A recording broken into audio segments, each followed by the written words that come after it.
Enggak, karena Wow. aku bukan orang economics. Aku ini orang hukum, lulusan hukum. Nggak pernah punya pengalaman kerja di bagian economics, nggak pernah. Dan masuk BI itu bisa dibilang fresh graduate gitulah, belum sempat kerja dimanapun lah. Memang utamanya di economics, tapi kita butuh orang-orang yang lihai, pinter, bikin permodelan, bikin big data misalnya gitu ya. Nah itu kan orang-orang statistik, orang-orang matematika, Teknik industri, hukum hukum gitu ya, hukum Teh? gitu, betul. Sebenarnya bank sentral itu temennya adalah bank sentral dari negara lain, Sa.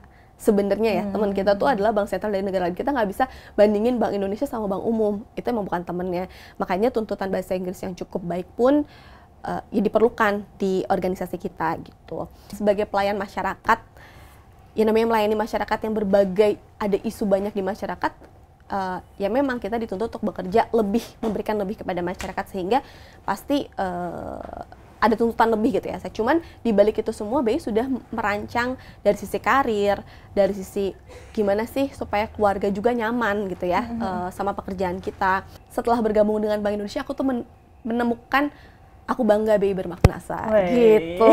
Aku bangga BI bermakna.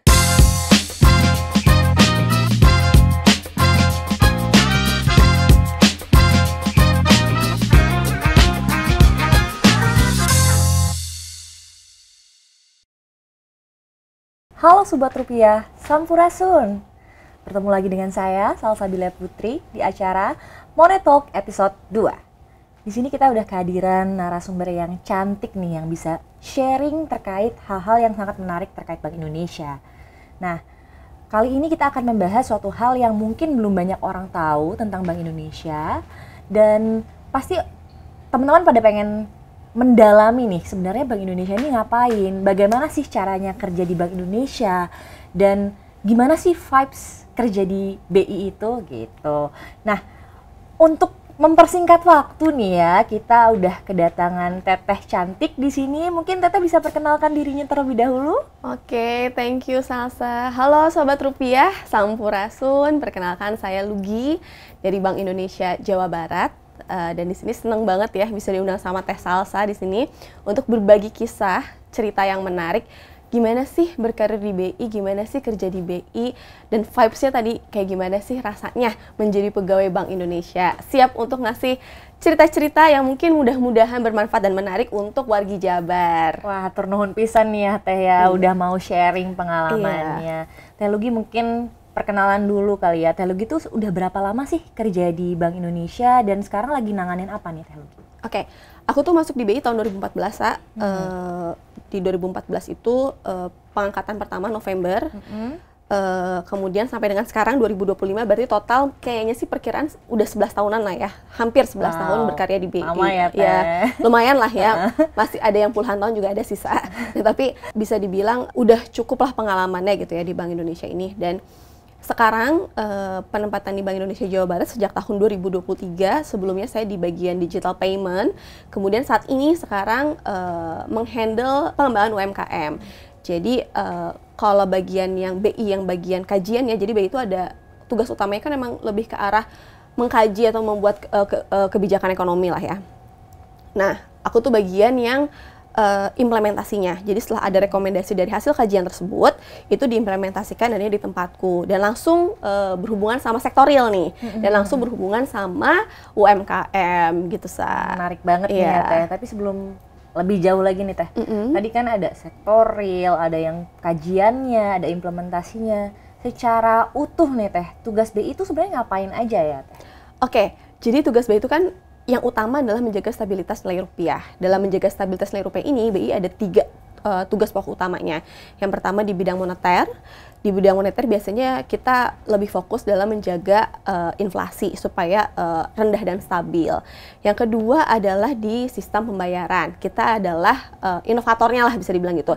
Jadi mencari berbagai inovasi supaya digital payment itu lebih memudahkan hidupnya masyarakat. Contohnya kita ngeluarin kris, Contohnya juga kita menerbitkan BI Fast, di mana sekarang tuh murah gitu kan si BI Fast ini. Bahkan itu udah bisa dipakai di berbagai negara lain juga. Yang ketiga adalah stabilitas sistem keuangan. Ini biasanya kerjasama sama OJK, sama Kemenq ya. Dan yang keempat ada di bidang market juga. Sebenarnya market ini hampir sama beririsan dengan SSK. Tujuannya untuk menjaga cadangan devisa kita, karena kita tadi punya tugas untuk menjaga stabilitas nilai rupiah terhadap nilai mata uang lain, khususnya dolar misalnya gitu. Dan ada juga pendukung kerjaan lainnya, yaitu manajemen intern, mulai dari logistik, keuangan, manajemen risiko, sumber daya manusia, dan lain sebagainya. Dan kita punya perwakilannya, jadi bukan hanya di BI kantor pusat, tapi kita ada juga di 46 KPWDN, kantor perwakilan dalam negeri. Banyak ya. Iya. Dan yang lebih menariknya lagi, kita punya perwakilan di luar negeri juga. Ini yang menarik. Ada 5 aja tuh, Teh? Ada 5, ada di New York, ada di Jepang tuh, Tokyo, betul. Terus di Beijing, yang baru Beijing, Singapura, London. Oh, betul. wow, Jadi interesting menarik, ya. Nggak cuma di dalam negeri, tapi ada di luar negeri. Iya. Nah, Teh, tadi kan udah disebutin nih tugas-tugas di BI ngapain aja. Itu kan variatif ya, Teh. Ada yang memang core-nya dan ada pendukungnya. Kalau orang mau masuk BI ini, teman-teman nih yang nonton podcast ini nih mau masuk BI, itu harus latar belakang ekonomi nggak sih, Teh? Enggak, karena aku bukan orang economics. Aku ini orang hukum, lulusan hukum, nggak pernah punya pengalaman kerja di bagian economics, nggak pernah. Dan masuk BI itu bisa dibilang fresh graduate gitulah, belum sempat kerja dimanapun lah. Jadi lulus kuliah tuh langsung masuk BI. Dan aku tuh kuliah di bidang hukum. BI itu tidak melulu membutuhkan orang economics, tapi butuh juga orang-orang kayak aku gini, kayak orang hukum lah gitu ya. Kenapa? Karena memang beberapa tugas BI kan sebagai regulator juga butuh untuk menyusun ketentuan lah kayak gitu. Nah, itu juga butuh orang-orang lulusan hukum. Memang sebagian besar latar belakang kami itu kebanyakan emang dari economics ya. Tapi selain economics itu juga ada dari matematika, ada dari teknik industri gitu. Karena bidang tugas BI juga memang utamanya di economics, tapi kita butuh orang-orang yang lihai, pinter, bikin permodelan, bikin big data misalnya gitu ya. Nah, itu kan orang-orang statistik, orang-orang matematika, teknik industri, hukum, betul gitu ya, Teh? Betul. Jadi nggak melulu harus lulusan SE, enggak gitu. Menarik banget nih teman-teman. Jadi kesempatannya terbuka lebar. Betul. Ya. Jadi perlu digarisbawahi nih, kalau di BI itu kerjanya tuh keroyokan ya, Teh, berbagai latar belakang bergabung menjadi satu untuk tentunya menjaga stabilitas nilai rupiah. Betul. Gitu ya, Teh Lugi ya. Nah, kalau Teh Lugi sendiri boleh nggak sih ceritain masuk BI itu waktu itu gimana sih langkah-langkahnya, pakai jalur apa gitu? Oke. Ini kayak flashback ke 11 tahun lalu, aku juga udah agak lupa ya, iya sih. Cuman kurang lebih sih mungkin kayaknya hampir sama dengan kondisi saat ini. Karena dulu tuh aku kan penempatan pertama tuh di Batam ya. Setelah dari Batam sekitar 2 tahun aku pindah ke DSDM. Nah, ini Departemen Sumber Daya Manusia, kurang lebih selama 6 tahunan lebih lah di DSDM, baru pindah ke Jabar. Jadi Jabar ini, Bank Indonesia Jabar adalah penempatan aku ketiga. Nah, karena pernah punya pengalaman di Departemen Sumber Daya Manusia, memang bagian yang menyeleksi orang, bagian mengurus karir juga gitu ya. Jadi mungkin bisa sedikit cerita nih gimana sih bisa sampai akhirnya masuk ke BI gitu ya. Kalau zaman aku dulu itu memang tahapannya panjang banget ya. Dulu tuh kurang lebih sekitar 6 bulan seleksinya. Setengah tahun itu ya. Dan apa sih yang aku persiapkan? Bisa dibilang hampir nggak ada sih aku persiapkan karena pada saat itu aku lagi kerja, lagi probation di law firm gitu, di law firm kayak baru sekitar 2 bulan, terus aku coba apply ke BI gitu kan, karena itu permintaan orang tua aku, dicoba ya udah, tes pertama ya nothing tulus lah ya, ternyata kan lulus. Nah, tes pertama itu memang tes psikotes. Waktu itu aku tes pertama tuh masih IQ kalau waktu aku ya, IQ dulu, udah gitu ternyata lulus, baru ke tes yang masuk ke psikologi yang cukup panjang. Tes psikologi itu ya ada tes psikolognya, ada wawancaranya lagi, jadi wawancara berulang-ulang kali gitulah. Abis dari tes psikologi, baru masuk ke tes yang psikiatri tuh. Ditanya tentang, ya ini sebenarnya tes psikologi sama tes psikiatri ini kenapa dilakukan oleh Bank Indonesia dan pada umumnya juga dilakukan oleh perusahaan-perusahaan lain, karena memang kita mencari orang yang match, yang cocok sama nilai budayanya Bank Indonesia gitu. Karena kan setiap perusahaan itu punya kulturnya, termasuk Bank Sentral Republik Indonesia juga punya kultur yang harus dijaga. Mana orang yang cocok secara nilai-nilai kepribadiannya dengan nilai-nilai organisasi kita, itu yang perlu dijaga kan sama BI. Habis dari situ, selanjutnya ada tes kesehatan. Dari tes kesehatan lanjut, nah ini yang final banget itu adalah, ada tes bahasa Inggris juga. Aku lupa nih, ada tes bahasa Inggris juga diantaranya, aku lupa tahap keberapa kalau nggak salah, setelah tahap psikologi baru tes bahasa Inggris. Sebenarnya kalau kita udah punya IELTS ataupun udah punya TOEFL yang memang diakui, itu nggak usah tes lagi. Tapi pada saat itu aku belum punya jadi aku tes ulang. Jadi BI ngadain lagi tes semacam TOEFL gitu yang memang diakui secara internasional, dan alhamdulillah lolos. Dan masa aku kalau nggak salah TOEFL-nya tuh masih di angka minimal 500, itu 12 tahun yang lalu 11 tahun yang lalu. Iya. Kalau sekarang kayaknya udah naik deh. Kalau nggak salah sih udah sampai di angka 550, betul kayaknya.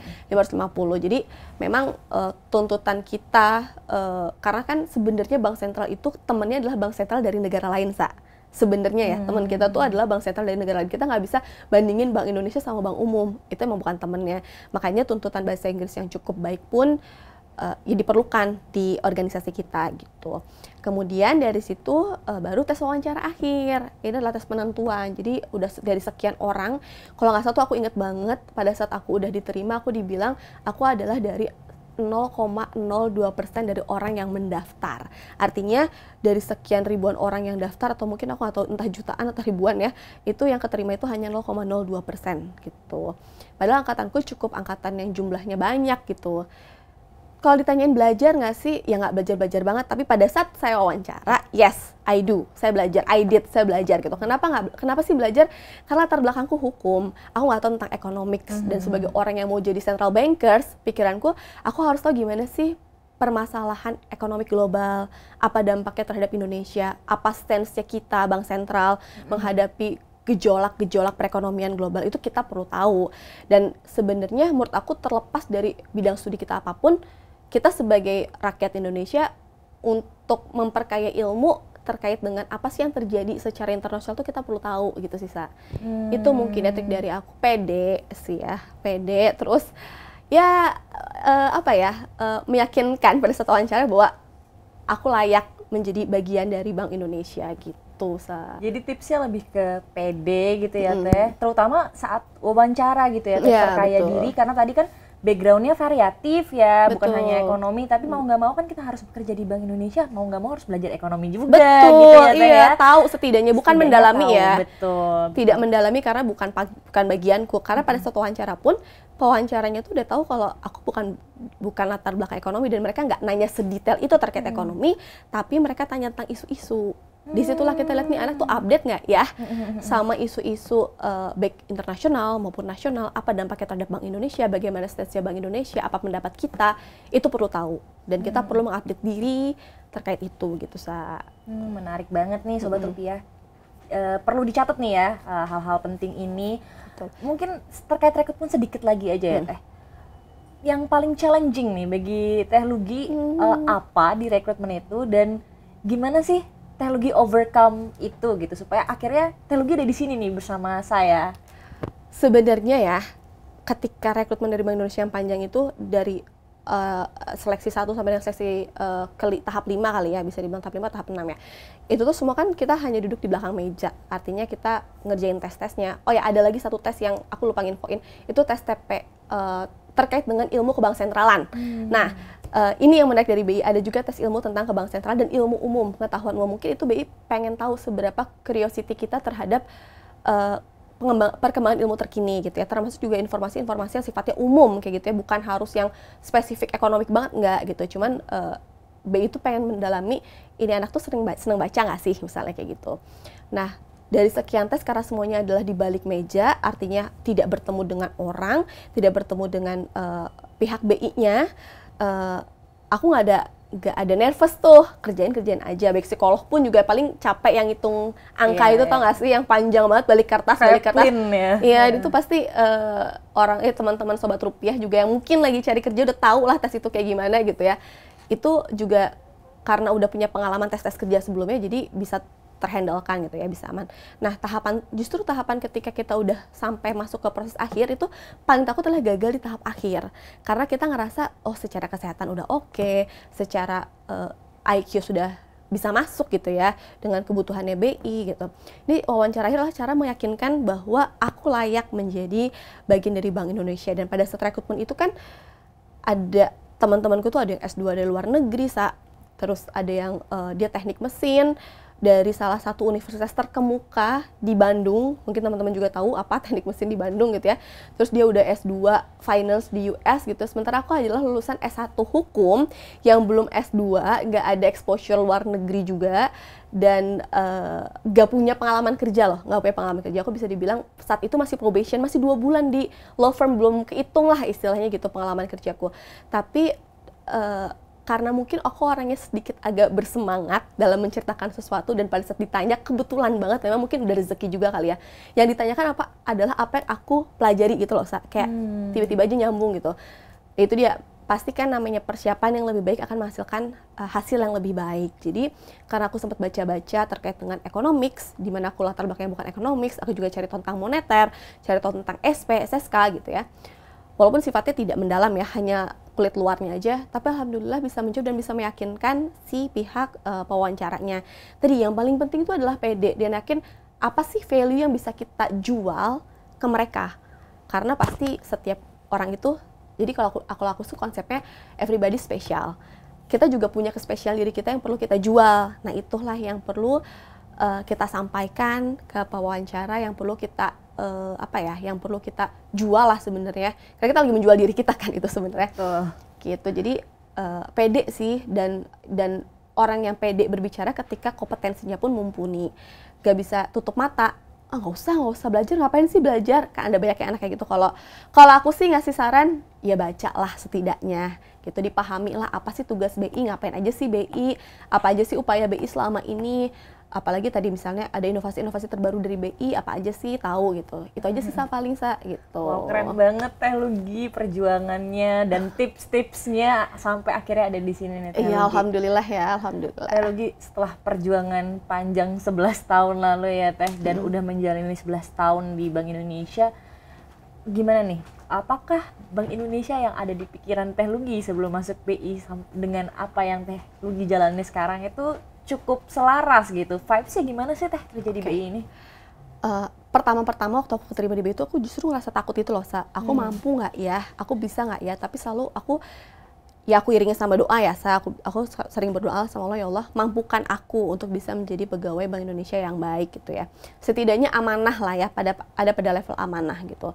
Nah, ketika masuk BI ternyata tidak semenakutkan yang aku bayangkan, karena bukan yang researcher banget. Karena kan aku bayangin itu BI itu researcher, bikin kajian ekonomi, bikin model-model perekonomian, ya gitu tuh bukan aku banget gitu. Jadi aku tuh kayak sempat stres di awal gitu, sempat takut gitu. Oh ternyata ya itu tadi ada manajemen intern kan. Ternyata di kantor perwakilan kamu ada loh yang bagian pengembangan UMKM tadi salah satunya. Terus ada kehumasan, aku juga sempat di bagian komunikasi kebijakan. Itu bukan bagian yang ngurusin kajiannya tapi ngebantu untuk implementasinya ataupun meneruskan komunikasi dari hasil kajian kita. Perlu tahu, tapi mungkin tidak sekuat dengan orang-orang yang kerja di bagian kebijakan ekonomi moneternya lah, bukan di bagian situnya gitu. Nah, ternyata menarik ya kerja di BI, bersentuhan langsung dengan masyarakat, contohnya UMKM. Aku dulu di Batam itu langsung bersentuhan sama nelayan, Wow. Sama 1000 nelayan di Batam tuh kan banyak banget ya, langsung bersentuhan sama nelayan. Terus abis itu aku langsung pindah ke DSDM, bersentuhan dengan manusia. Bagaimana sih kita memanusiakan manusia? Dan itu ternyata seru banget di situ gitu ya. Banyak ilmu yang kita dalemin, dapat ilmu juga gimana sih bank sentral lain dalam pengelolaan SDM-nya.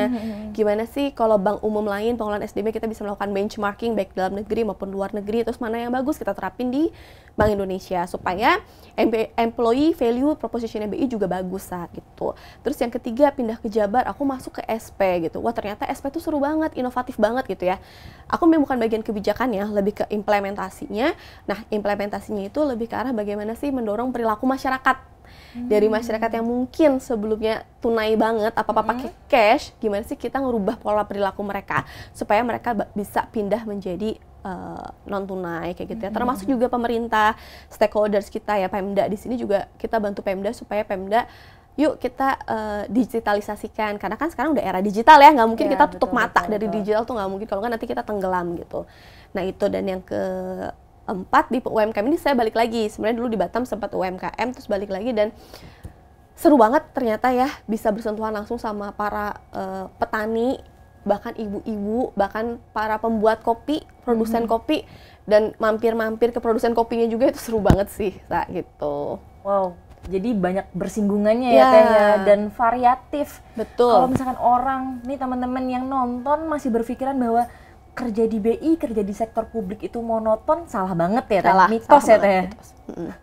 Apa kan kita ada departemen komunikasi, itu juga seru loh, gimana sih kita membuat komunikasi bank sentral yang menarik di masyarakat. Kita juga cari tahu orang yang, ya kita juga harus punya keahlian-keahlian gimana sih meramu iklan kayak gitu kan. Itu juga seru sih gitu. Oh, keren banget nih teman-teman. Jadi sebenarnya banyak bersinggungan sama berbagai pihak, dan pekerjaannya sangat menarik gitu, challenging.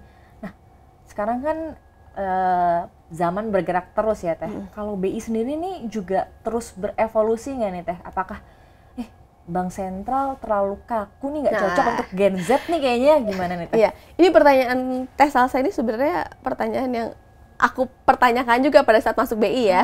Maksudnya kayaknya juga ya, iya, bank sentral tuh kaku, kayaknya nggak dekat sama masyarakat, kayaknya dingin. Tapi selama aku berkarir di BI ini, Bank Sentral Bank Indonesia ini benar-benar merubah merubah marwah dirinya lah. Artinya dia sekarang justru jadi sahabatnya masyarakat. Kita terjun langsung ke masyarakat, bahkan kita kan part dari pengedaran uang rupiah juga ya. Pengedaran uang rupiah kita kan ke berbagai penjuru lah ya, daerah-daerah terpencil kita datengin gitu ya. Dan itu adalah kita bersentuhan langsung sama masyarakat. Disitulah justru BI itu jadi lebih dekat dengan masyarakat, tidak kaku lagi. Bahkan kita juga sekarang menerima kunjungan-kunjungan dari berbagai sekolah gitu ya, untuk edukasi ke bank sentralan. Edukasi ke bank sentralan itu kita mulai dari TK. Wow. TK aja tuh udah ada yang kita kasih edukasinya loh terkait ke bank sentralan gitu. Sampai ke level ya udah ibu-ibu, emak-emak pun kita kasih tahu gitu ya. Dan akhirnya memang di kantor perwakilan ini kami kerasa banget sih sentuhan langsung ke masyarakatnya. Bahkan tanpa adanya sentuhan masyarakat kita nggak bisa maju, karena kita butuh support dari mereka. Siapa sih pengguna sistem pembayaran kalau bukan masyarakat, betul? Betul banget. Betul gitu. Jadi tidak sekaku yang dibayangkan, apalagi BI itu sekarang punya employee value proposition ada 3, ada terkait kepemimpinan, keluarga, kesejahteraan. Dari kepemimpinan kita jaga karirnya pegawai. Artinya kita buat karir kita tuh kompetitif loh dengan perusahaan-perusahaan di market gitu ya. Kedua, dari keluarga kita menjaga work-life balance spiritualnya gitu kan. Sama kesejahteraan dari sisi manfaat, fasilitas, remunerasi, insya Allah semuanya memberikan kenyamanan dan keamanan bagi pegawai Bank Indonesia. Memang tidak menutup apa ya, pekerjaannya apakah berat atau gimana ya, pekerjaannya capek nggak ya? Sebagai pelayan negara, aku bilang gitu ya, sebagai pelayan masyarakat, ya namanya melayani masyarakat yang berbagai, ada isu banyak di masyarakat, ya memang kita dituntut untuk bekerja lebih, memberikan lebih kepada masyarakat, sehingga pasti ada tuntutan lebih gitu ya. Cuman di balik itu semua BI sudah merancang dari sisi karir, dari sisi gimana sih supaya keluarga juga nyaman gitu ya sama pekerjaan kita. Dan yang ketiga dari sisi kesejahteraan tadi. Kesejahteraan itu bukan hanya melulu tentang manfaat, fasilitas, dan remunerasi, tapi juga BI membuka adanya komunitas. Kita bisa bisa membuat kegiatan-kegiatan yang menarik, kayak misalnya ada Youth Woman Netizen. Jadi ada komunitasnya lah di internal BI, dari mulai olahraga, ini anak-anak muda mau diapain, misalnya kita masuk dalam Youth Woman Netizen tadi gitu. Gitu sih kurang lebih. Jadi nggak kaku lah BI gitu.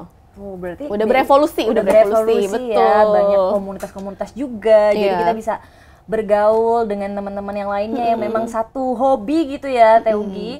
Terus tadi juga ada work-life balance nih, mungkin teman-teman yang sangat bingung kayak, oh mungkin BI kerja doang terus. Enggak, kita juga memperhatikan work-life balance ya ternyata di sini. Nah, Teh Ugi, mungkin kita cerita lagi nih, kalau Teh Lugi selama 11 tahun ini tadi kan udah banyak bersentuhan dengan banyak orang gitu ya, banyak stakeholders di luar sana, dan menurut Teh Lugi memang pekerjaan ini challenging, seru gitu ya.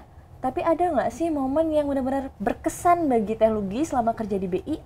Kejadian apa gitu Teh? Waktu ngerjain apa dan benar-benar memberikan kesan mendalam bagi Teh Lugi dan terkenang sampai sekarang? Oke.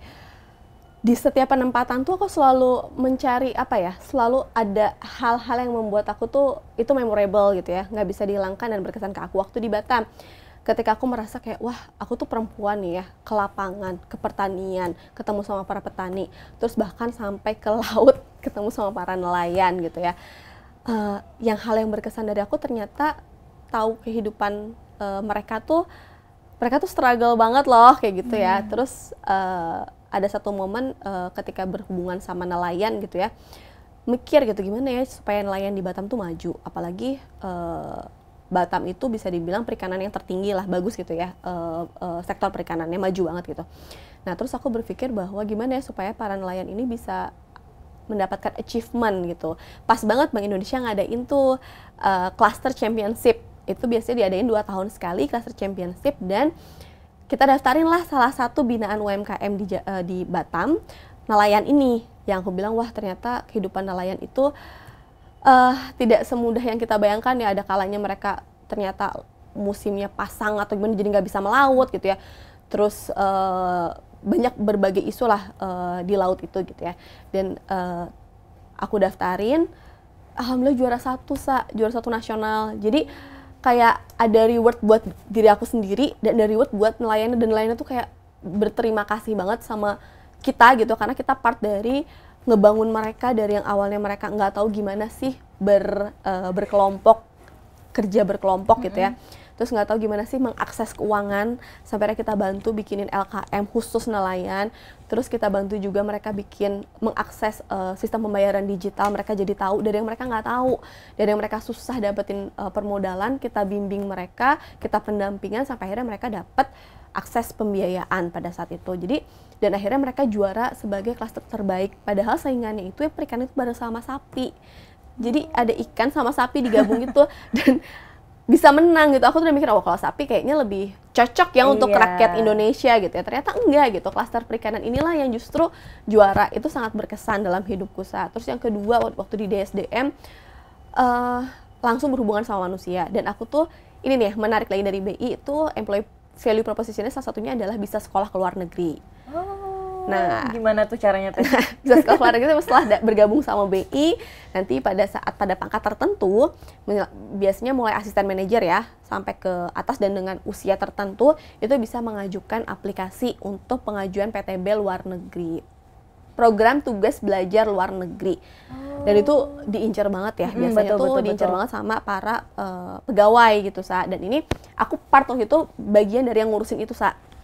Dan ternyata ya teman-teman PTB luar negeri juga orang-orang yang belajar juga struggle loh di sana gitu, dan aku bisa dari salah satu achievement dari mereka juga aku bangga gitu. Dan langsung berhubungan sama manusia itu nggak mudah ya, 6 tahun dengan segala gejolak ngurusin orang itu cukup challenging, tapi setelah kamu goal mendapatkan sesuatu kamu akan bersyukur gitu loh, Sa. Itu di BI Jabar sendiri, kalau di BI Jabar itu kemarin seneng banget bisa berhasil menjadi juara Jawa Barat nih, Sa. Juara TP2DD terbaik, juara 1 nasional. TP2DD terbaik itu adalah digital payment. Jadi TP2DD itu adalah tim untuk mempercepat digitalisasi di daerah gitulah kurang lebih. Dan itu bisa juara 1 bareng sama Pemprov Jabar tentunya, stakeholders utama kita yang selalu bersemangat mendukung tugas kita maupun kita juga mendukung tugas mereka. Akhirnya ya tadi sinergi, kolaborasi itu nomor 1, dan itulah achievement yang bisa dibilang setelah bergabung dengan Bank Indonesia, aku tuh menemukan aku bangga BI bermakna, Sa. Gitu.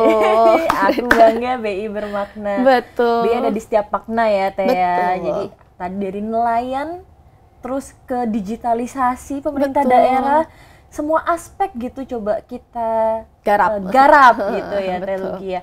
Teh Lugi, mungkin nih tadi aku tertarik banget, Teh Lugi sempat ngasih tahu kalau BI ini ada kesempatan buat belajar. Berarti sebenarnya BI ini mendukung ya orang-orang yang pegawai-pegawainya untuk terus belajar gitu ya, meskipun Terus. ada sudah menjadi pegawai gitu. Iya, Itu betul. maksudnya apakah dia akan tetap jadi pegawai atau gimana? Kan ada beberapa company ini yang menarik harus keluar gitu. Ada beberapa company yang ketika dia sekolah di luar negeri dia off dulu, Betul. nggak dapat salary. Kalau di BI nggak Sa. Kalau kamu PTBLN, kamu tetap dapat gaji kamu bulanan Wow. secara full dan kamu dapat tunjangan studi.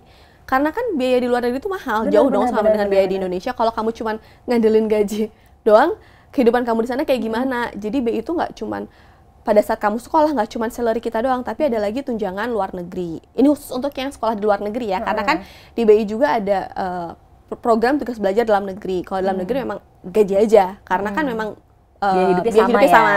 Kalau di luar negeri kan biaya hidupnya dari nyewa apartemen berapa, itu kan perlu kita pastikan juga ya. Kesehatannya berapa. Nih yang menarik lagi dari Bank Indonesia adalah ada jaminan kesehatan buat kita yang menurut aku tidak ada batasnya, unlimited untuk kesehatan kita. Dan manfaat kesehatan atau fasilitas kesehatan ini apa ya? Kalau mungkin beberapa perusahaan lain aku tahu tuh pakai asuransi, terus nanti asuransinya itu ada limitnya gitu loh, Sa. Kalau kita enggak kan, kita tidak berlimit gitu. Artinya ketika kamu sakit dan memang sakitnya bukan sakitnya memang bisa dipertanggungjawabkan oleh Bank Indonesia, itu pasti akan di cover. Betul. Gitu ya. Wah, Jadi Masya ini Allah banget nih. jadi BI itu nggak cuma ngurusin masalah ekonomik, tapi dia juga care loh sama pegawainya, ngurusin dari karirnya, ngurusin gimana kesehatannya, sampai akhirnya pegawai itu sukses dan bahagia baik di kantornya maupun di kehidupan keluarganya gitu, Betul. Sa. Oh, menarik banget Teh, karena pastinya saling berkesinambungan ya Betul. Teh. Kalau misalkan dari pribadinya kurang nyaman, sakit, atau kepikiran mau sekolah nggak bisa, itu kan juga berpengaruh pada Betul, kinerja gitu ya Teh. betul. BI ini menyelaraskan kedua hal tersebut, Betul. makanya work-life balance ini Balance-nya sangat dapet. dijunjung. Teh Lugi, mungkin kita udah ngobrol panjang banget nih. Ada nggak sih pesan-pesan buat teman-teman nih yang tertarik masuk ke BI? Kira-kira apa sih yang harus dipersiapin dan gimana sih supaya paradigma terkait BI ini nggak sama kayak kaku lagi gitu di masyarakat? Apa yang mau disampaikan ke teman-teman? Oke, teman-teman semua, halo Sobat Rupiah. Pesanku satu, upgrade terus diri karena Bank Indonesia sangat menghargai kompetensi yang kita miliki. Kenapa sih pengembangan diri itu penting? Tadi aku udah jelasin terkait dengan PTB, BI juga mendorong adanya peningkatan kompetensi gitu ya untuk pegawainya, karena memang pengembangan diri itu bukan hanya untuk diri kita sendiri, tapi jadi nantinya akan bermanfaat untuk negara kita juga, untuk Indonesia. Siapa sih yang nggak pengen Indonesia itu maju? Siapa sih yang nggak pengen Indonesia itu nggak selalu ada di middle income trap, tapi bisa maju ke negara yang di atasnya berkembang lah ya. Kalau bisa negara maju, alhamdulillah banget ya. Karena kan goals kita Indonesia emas 2045 itu harus kita dukung, dan dimulai dari SDM-nya dulu, dari kita semua ini. Makanya terus upgrade diri, terus perbanyak ilmunya, siapkan dirinya gitu ya untuk ada di dunia pekerjaan, dan mari bergabung dengan Bank Indonesia. Wow, keren banget ya Lugi. Sekali lagi makasih banget ya Lugi. Sama-sama. Udah berkenan ngobrol-ngobrol di sami-sami sini. banget, iya. Ya Sobat Rupiah, jangan lupa untuk catat nih tadi yang Teh Lugi udah sampaikan. Banyak hal, tips and trik menarik bagaimana bisa gabung di Bank Indonesia. Lalu sebenarnya vibes Bank Indonesia itu seperti apa, jauh dari pikiran masyarakat yang kaku. Betul. Makanya di sini kita akan tunggu nih teman-teman Sobat Rupiah untuk gabung di sini bersama BI pada kesempatan berikutnya. Nah, mungkin karena kita udah ngobrol panjang lebar, podcast kali ini kita tutup dan see you on the next podcast. Bye.